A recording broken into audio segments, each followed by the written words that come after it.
The applause started before I even reached the stage. 200 people were on their feet, clapping for an award I'd spent 15 years working toward: Industry Leader of the Year. That kind of recognition doesn't come twice in a career. I adjusted my tie and walked up the steps, shaking hands with the CEO who was presenting. The trophy felt heavier than I expected when he handed it over. I turned to face the crowd, prepared to give the short speech I'd rehearsed. That's when I saw her. Alexa was standing at the back of the ballroom. She wasn't alone. Our daughter, Trinity, stood beside her, arms crossed. Our son Hayes was on the other side with the same stance, the same expression. They looked like they were attending a funeral, not a celebration. I continued my speech, thanking my team, acknowledging the challenges we'd overcome. Professional, composed, but I kept watching them from the corner of my eye. Alexa started moving forward through the crowd. She had a folder in her hands. Trinity and Hayes followed close behind, faces set with determination. I wrapped up my speech faster than planned. More applause. People were standing again. Then Alexa was there, walking right up onto the stage. The room went quiet. She didn't say a word. She opened the folder and handed me the papers. Divorce documents. Right there, in front of my colleagues, my competitors, my boss. The CEO stepped back, clearly uncomfortable. I looked down at the papers, then back at her. She expected shock. She expected me to break down, to beg her to reconsider, to make a scene. Instead, I pulled a pen from my jacket pocket, the same pen they'd just used to sign my award certificate. I flipped through the pages and signed each one without hesitation. My hands stayed steady. Not a single shake. Trinity started clapping first. Then Hayes joined in. They were actually applauding their mother for humiliating me in public. A few people in the crowd shifted uncomfortably. Someone coughed. I finished the last signature, closed the folder, and handed it back to Alexa. She looked confused. This wasn't going according to her plan. I leaned in close enough that only she could hear. "You truly don't know what you've done," I said. Her eyes widened slightly. I stepped back, picked up my award, and walked off the stage, not angry, just done. The CEO tried to salvage the situation with some closing remarks, but I was already heading toward the exit. A few colleagues reached out, concern on their faces. I nodded and kept walking. Outside in the hotel corridor, the sounds of the ceremony faded behind me. I took out my phone and sent a single text to my attorney. "It's done. Proceed as discussed." The response came back in seconds. "Understood. Everything's already in motion." I slipped the phone into my pocket and headed for the parking garage. The evening air felt crisp when I stepped outside. Clean. 3 months of preparation had led to this moment. 3 months of watching them plan this public ambush. 3 months of me planning something they'd never see coming. Alexa thought she was teaching me a lesson. She thought I'd crumble without her, that I'd come crawling back. Trinity and Hayes thought they were supporting their mother against a father who didn't deserve his success. They had no idea what I'd been setting up while they plotted their little performance. I got in my car and started the engine. Tomorrow morning, they'd start finding out. But tonight I was going to drive to my new place, pour myself a decent bourbon, and enjoy the silence. For the first time in years, I felt free. The award sat on the passenger seat beside me, reflecting the streetlights as I drove away. Industry Leader of the Year. I'd earned it through hard work, dedication, and sacrifice. They tried to take this moment from me. Instead, they made it memorable for entirely different reasons. 6 weeks before the ceremony, I noticed something off. Alexa had always been casual with her phone, left it face up on the counter, never bothered with privacy screens. But one Tuesday morning, she grabbed it the second it buzzed and walked into the bathroom to check it. Small thing. Probably nothing. Except it happened again that evening, and the next day, and the day after that. I'm not the jealous type. Never have been. But I'm observant. 20 years in project management teaches you to spot patterns, to notice inconsistencies and things that don't add up. Thursday night, Trinity came over for dinner. Usually, she'd hug me when she walked in. This time, she went straight to her mother, whispered something, and they both disappeared into the kitchen. When I followed a minute later, they stopped talking immediately. "Everything okay?" I asked. "Fine," Trinity said, not meeting my eyes. Just girl talk. At 26, Trinity had never been the type to keep secrets with her mother. This felt different. Conspiratorial Hayes showed up the following weekend.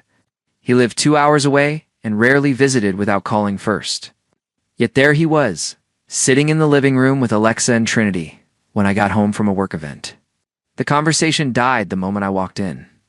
"Hey, Dad." "Hey," I said. He stood up too quickly. "Just stopped by to see Mom." "Good to see you," I replied, setting my keys on the table. "Staying for dinner." "Can't. Got plans back in the city." He left 15 minutes later.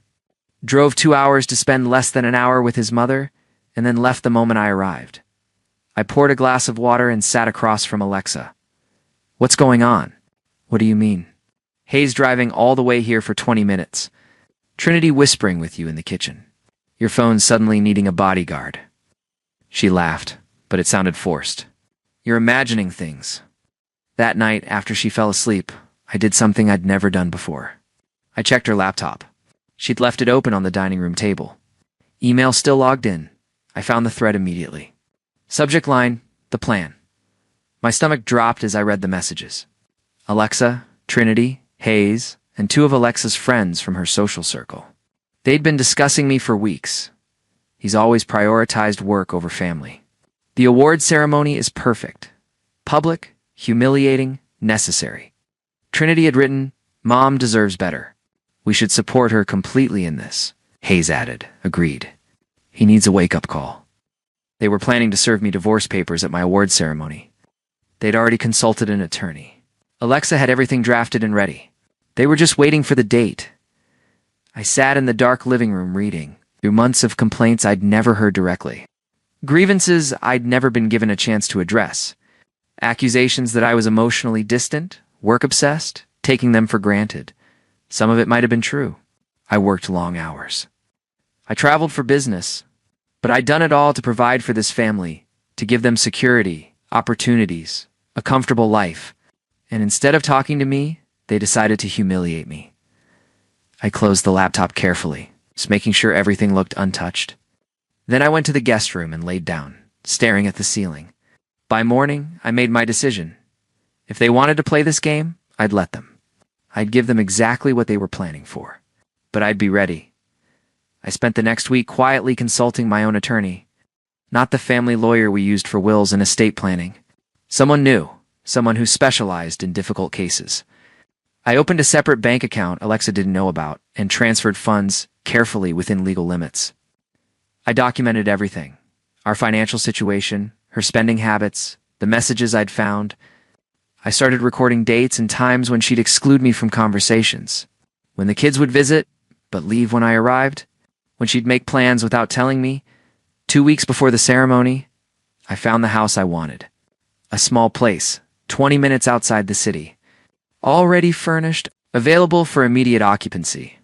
I put down a deposit using funds from my separate account. I packed a bag and left it in my car trunk documents. Clothes, essentials. Then I waited. They had no idea I knew. The week of the ceremony. Alexa asked if she could attend. "We've had some distance lately," she said, trying to sound sincere. "But I want to support you." "This is a big achievement." "Of course," I told her. "I'd appreciate that." Probably thought she was being clever, getting me to invite her to my own ambush. The night before the ceremony, I confirmed everything with my attorney. The accounts were separated. The property was secured. The documents were prepared. "You're sure about this approach?" he asked. "Completely," I said. Most people would try counseling first, or at least a conversation. They had months to talk to me. They chose humiliation instead.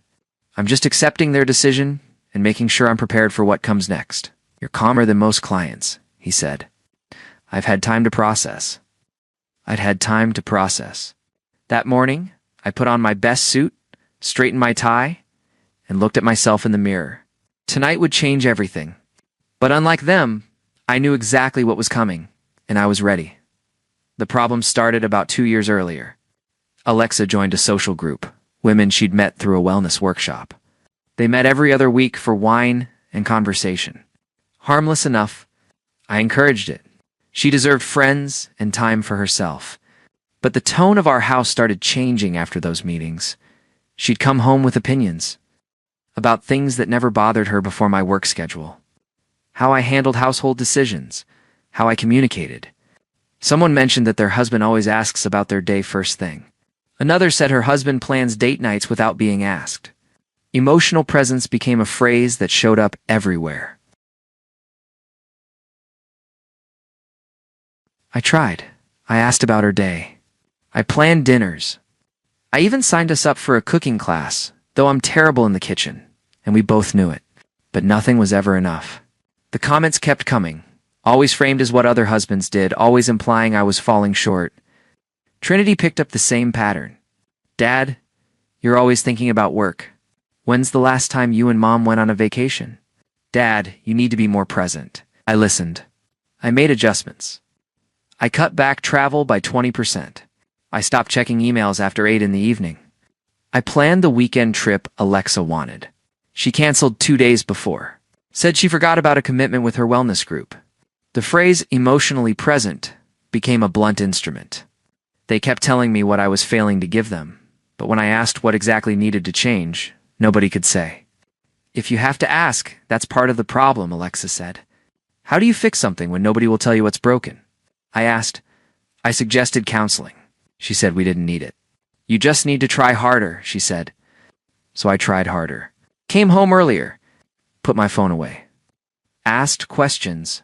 Listened. But the distance kept growing. Then I found the emails.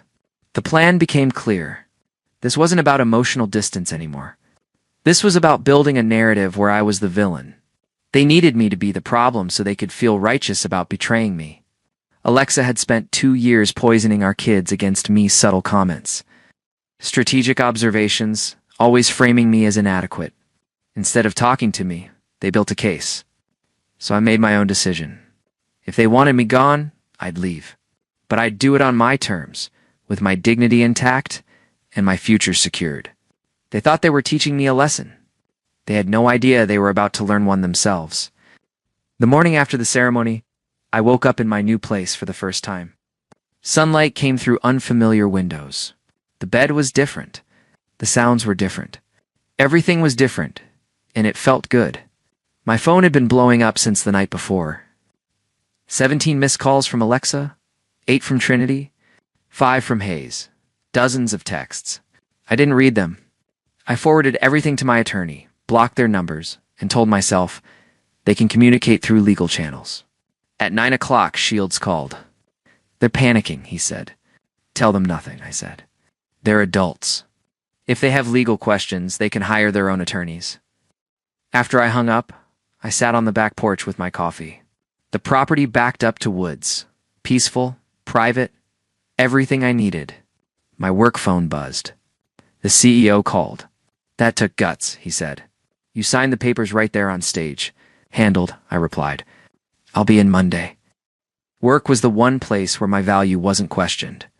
It felt good to be wanted for what I did, not judged for who I was at home. 2 days later, Hayes came to the office. Security called before letting him up. Send him away, I said. He says it's urgent. There's no emergency, Shields told me later. He's trying to manipulate his way in. By week 2, the financial reality hit.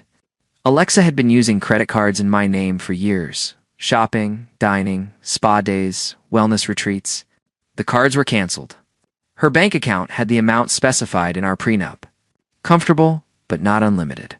She'd been living well beyond what she personally contributed. Now she had to adjust. Trinity got a second job bartending on weekends. Hayes moved into a cheaper apartment with roommates, both learning to support themselves without a safety net. I felt no satisfaction in their struggle, but no guilt either. They were adults who'd made adult choices. By week 3, Alexa's friend group started falling apart. The expensive lifestyle they'd enjoyed, funded indirectly, dried up. The friends disappeared. Alexa tried to contest the prenup in court, claiming duress. Her claim was dismissed. The judge found the documentation thorough. She was responsible for her attorney fees, about $15,000 she didn't have. 3 months later, my life had transformed. I took up woodworking, built a bookshelf, then a coffee table. The workshop in the garage became a therapy of sorts. Creating something tangible felt satisfying in a way I hadn't expected. I made new friends.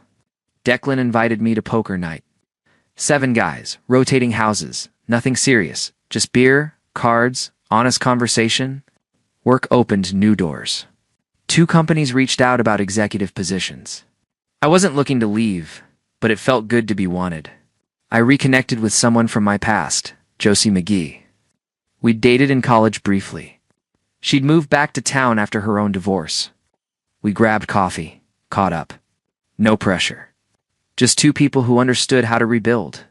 Alexa's attempts to relitigate the past failed. The judge dismissed them. The house was sold. She got her share, substantial, but not what she'd expected. She ended up in a small condo across town, lifestyle adjusted. Her wellness group friends vanished. When I ran into Alexa months later at an industry conference, she was thinner, cautious. "Can we talk?" she asked. "You've got 3 minutes," I said. She said she was wrong. She asked if there could be a future. I listened. I'd expected a plea. Instead, I felt nothing. No longing. No regret that mattered. "I don't beg," I told her. "When someone shows you they don't want you, believe them." Hey, she apologized. I walked away. That night, I stood in my workshop, putting finishing touches on a dining table I'd built. Solid oak. Hand-sanded. Built to last. My phone stayed quiet. No desperate calls. No guilt trips. Just peace. They tried to destroy me at that ceremony. Instead, they freed me. I learned something valuable from the whole experience. When someone shows you they don't value you, believe them. Don't fight for people who won't fight for themselves. Don't stay where you're not wanted. And most importantly, don't look back. The award sits on my shelf now next to the bookshelf I built. It's a reminder not of what I lost, but of what I gained. My self-respect, my peace, my life. If you made it this far, consider subscribing to the channel. It helps us out more than you know. I've selected 2 other videos you might enjoy. Click one of them now. I'll be waiting for you in the next story. See you soon.